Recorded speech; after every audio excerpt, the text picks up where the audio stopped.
The General Prologue is far more than an introduction to a collection of stories.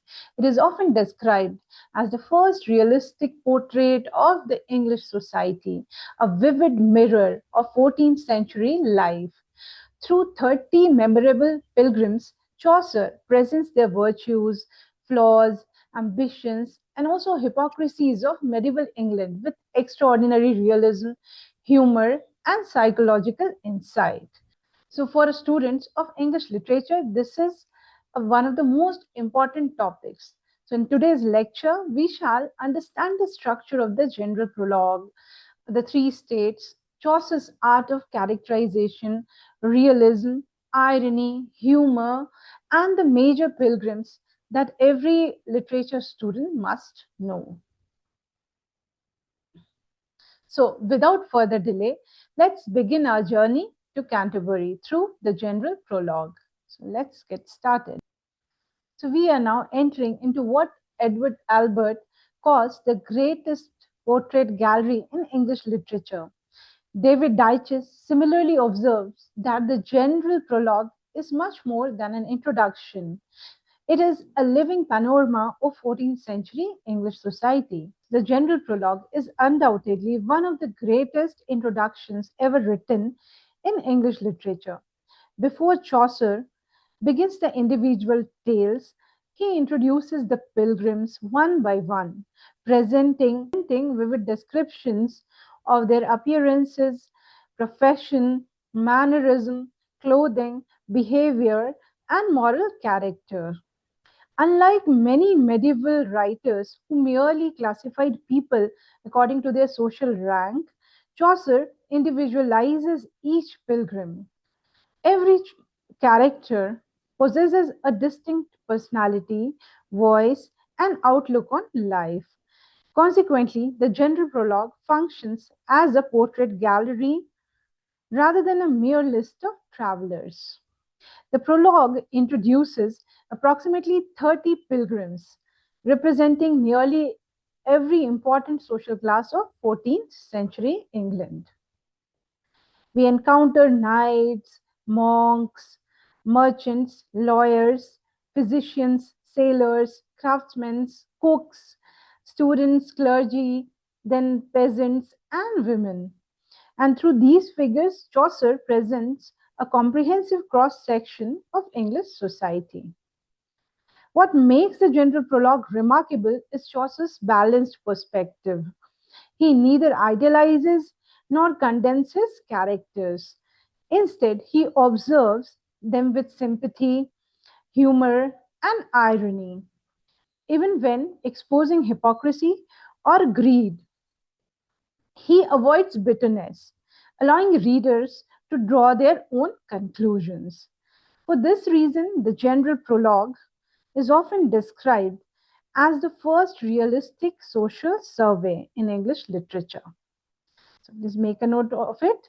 The general prologue is called as the first realistic social survey in English literature, and it combines historical accuracy with artistic imagination, and it transforms the ordinary people into unforgettable literary characters.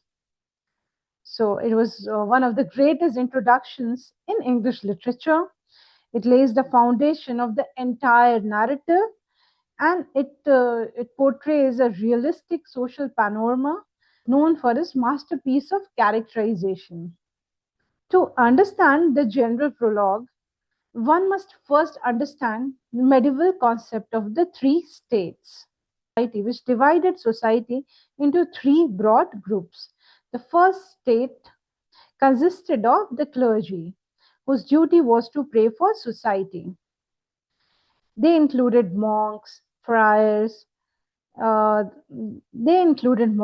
friars, priests, bishops, nuns, and other religious figures.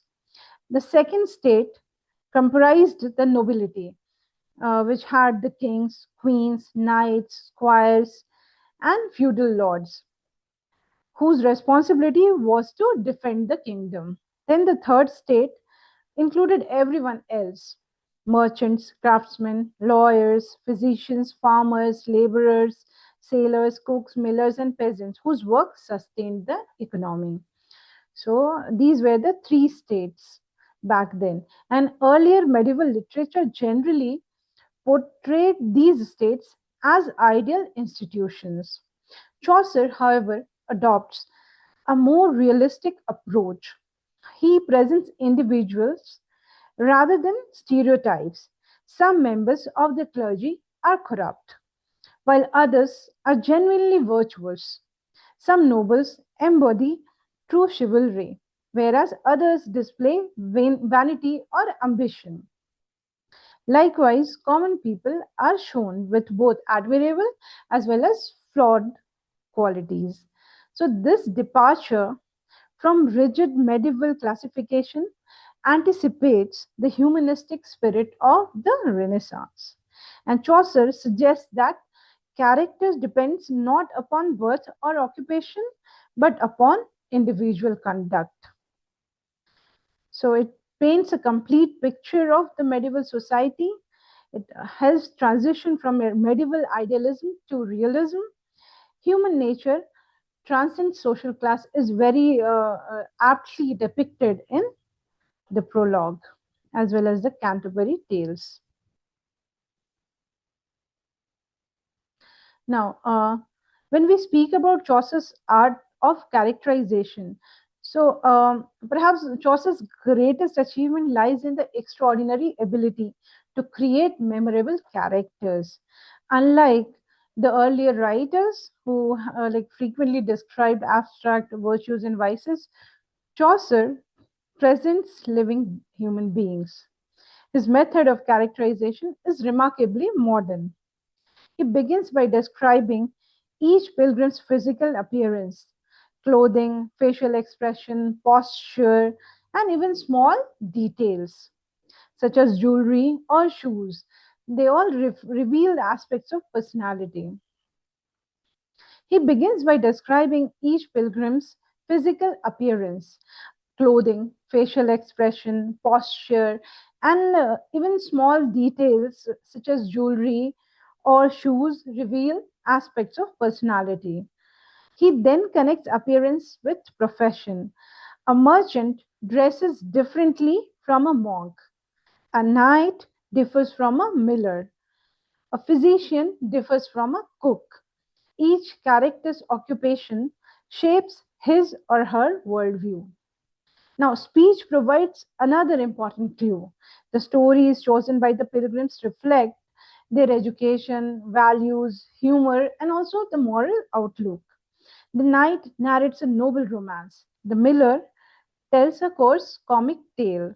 The partner preaches against greed while openly admitting his own corruption. So Chaucer employs irony, but it is generally gentle and it's not very harsh. He praises the characters in language that subtly reveals their shortcomings.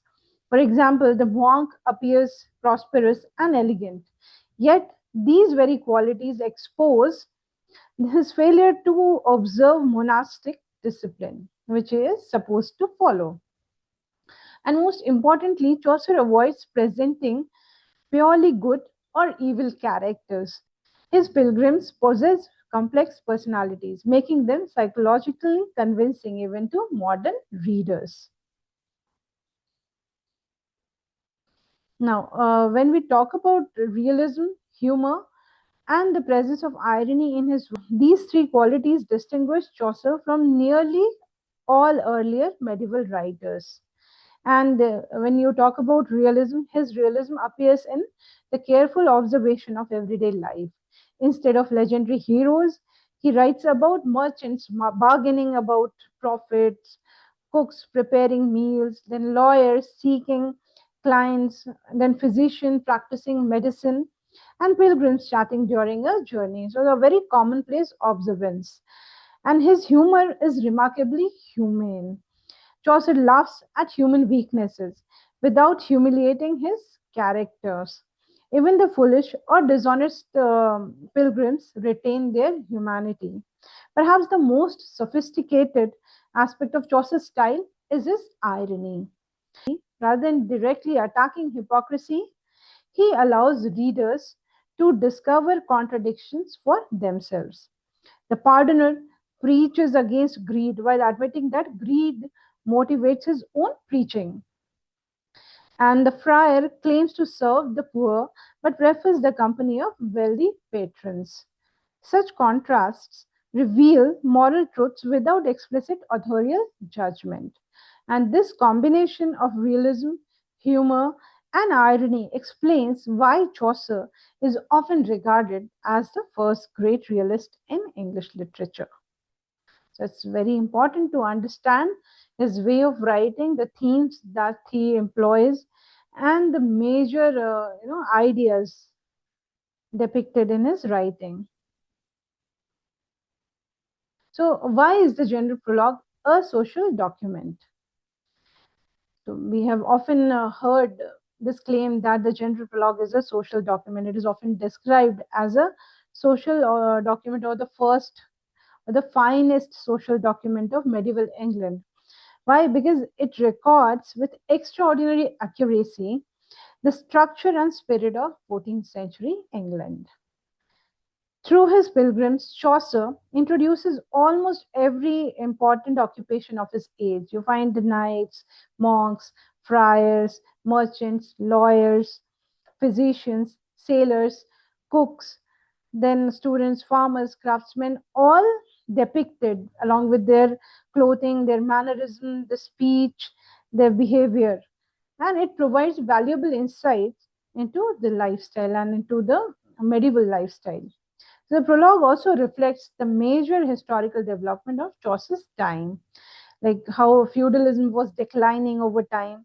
It is evident when when we see the increasing importance of merchants and professionals, and the corruption of the church appears in characters such as pardoner and the summoner, while the ideal Christian life is represented by the humble parson and the honest plowman. So, economically, the work reveals the rise of the middle class. Socially, it demonstrates increasing mobility as individuals are judged more by their abilities than by their birth. So, educationally, it presents scholars, lawyers, and physicians as significant member of society. Yet, the general prologue transcends the historical context. Although, like, it is deeply rooted in medieval England, its portrayal of ambition, generosity, hypocrisy, kindness, vanity, and wisdom remains universally recognizable. This timeless understanding of human nature explains why Chaucer continues to speak to readers more than 6 centuries after his death. Next, we will discuss the pilgrims of the Canterbury Tales. And so, before analyzing the pilgrims individually, it is useful to classify them according to the medieval concept of the three states. As we just discussed, the first state consisted of the clergy, whose duty was to guide society spiritually. And Chaucer includes representatives from almost every level of the medieval church, from the ideal parson to the corrupt pardoner and summoner. The second state, as we know, comprised of the nobility. Here, the knights were there, squire was present, yeoman, king, queens, all comprised the second state. The second state comprise the nobility. Here, Chaucer presents the knight, squire, and yeoman, illustrating both traditional chivalric ideals and the changing value of aristocratic society. The third state includes merchants, craftsmen, lawyers, physicians, farmers, laborers, and other professionals. The state occupies the largest portion of the general prologue, reflecting the growing importance of the middle class in 14th century England. One remarkable aspect of Chaucer's design is that he does not merely present social categories, he transforms them to living individuals. Every pilgrim possesses a unique personality, making the general prologue both a historical document and a masterpiece of characterization.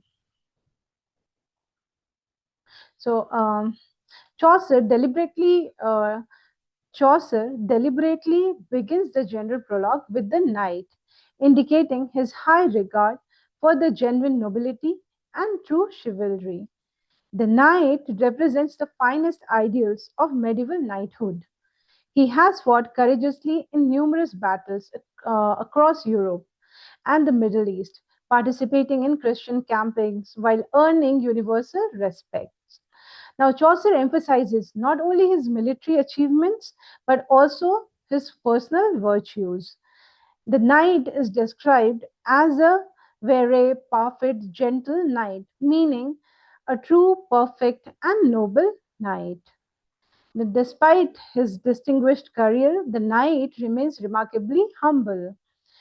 He wears simple clothing rather than luxurious garments, suggesting that true honor lies in character rather than outward display. So, unlike many later pilgrims, Knight is entirely free from satire. Chaucer portrays him with sincere admiration, presenting him as an ideal representative of the feudal aristocracy. The Knight's Tale appropriately reflects his personality. It is a noble romance dealing with the themes of love, honor, destiny, and chivalric ideals. And through the character of this knight, Chaucer reminds readers that genuine virtue still exists, even in a society undergoing profound change. So, the knight is the ideal medieval hero, is the symbol of true chivalry, and he is the moral center of the pilgrimage. Now, next we'll discuss the squire. And the squire happens to be the knight's son, who represents a younger generation of medieval nobility. So he's not like his father, whose life has been devoted to military service and honor. Rather, the squire is youthful, energetic, and deeply interested in courtly love. Chaucer describes him as beautifully dressed, skilled in singing, dancing, drawing, poetry, and music. And his accomplishments reflect the ideals of aristocratic education. The squire has already participated in military campaigns, but his motivations differ from those of the knight. Whereas the knight fights out of duty, the squire hopes to win the affection of his beloved through acts of courage. Chaucer treats the squire affectionately and humorously. His enthusiasm, elegance, and youthful vanity makes him a realistic rather than idealized character. Through the contrast between father and son, Chaucer illustrates the changing nature of medieval chivalry. So please make a note of it. The squire represents youthful nobility. He embodies courtly love and he stands in a contrast with the king. Let us discuss the yeoman next. So the yeoman accompanies the knight and the squire, serving as their attendant. So he was the servant of the knight as well as the squire. And although he belongs to a lower social rank, Chaucer presents him with respect. The yeoman is described as an accomplished archer dressed in green, carrying a bow, arrows, sword, and hunting equipment. Is very important because it was already asked in one of the net examination too, like who was the character dressed in green, carrying a bow, arrows, sword, and hunting equipment. So please go through it. Please note down the minute descriptions of the characters. It's very important. His appearance immediately identifies him with the forest and the traditional English longbow, one of the nation's most important military weapons. Unlike many satirical portraits in the general prologue, the yeoman is presented positively. He symbolizes competence, honesty, and loyal service. His inclusion demonstrates Chaucer's appreciation of practical skills and integrity, regardless of the social rank. So please remember that the yeoman was the one wearing a green dress, and he was the one who carried this longbow, and he was also dressed like a forester. So next, let's discuss the prioress, Madame Eglantine. So, the prioress, whose name is Madame Eglantine, is one of Chaucer's most subtle character studies. As the head of a convent, she should exemplify humility, simplicity, and spiritual devotion. Instead, Chaucer reveals that she is deeply concerned with the aristocratic manners and fashionable behavior. She speaks French, imitates courtly etiquette, and displays exquisite table manners. Chaucer notes her compassion for animals, especially small dogs, whom she feeds with fine food, while many poor people remain neglected. So, this gentle irony suggests misplaced priorities rather than outright wickedness. She wears an elegant rosary bearing the inscription Amor vincit omnia, which means love conquers all. Scholars have long debated whether this motto refers to divine love or courtly love. Love conquers all. Please make a note of it, adding complexities to her characterization. So the prioress is therefore neither entirely virtuous nor openly corrupt. She illustrates how worldly values had begun to influence religious life in medieval England. So her character stands as a gentle satire. It represents the conflict between religion and worldliness. Also, it is a complex psychological portrait. Okay. Next, let's discuss the monk, who is again, one of Chaucer's finest examples of gentle but penetrating satire. So, according to the ideals of medieval monastic life, a monk was expected to live in poverty, devote himself to prayers, study, and manual labor, and remain detached from worldly pleasures. But Chaucer's monk, however, is quite the opposite.